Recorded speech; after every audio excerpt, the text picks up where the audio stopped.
No, zdaj si pa lahko nadaneta prsta na znak vajine skupne zveze.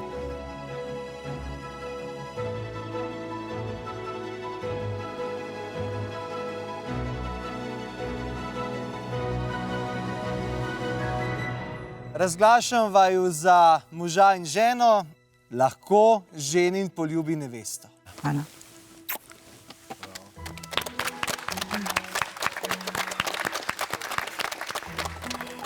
Sploh ne vem, kaj naj rečem, res, ne vem, kaj naj rečem.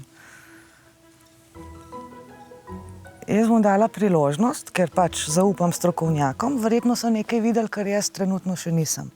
In zdaj nam je ostalo le še eno, da še enkrat s takim močnim, gromkim aplavzom pozdravimo ta lep novopečeni par, Monja in Janko.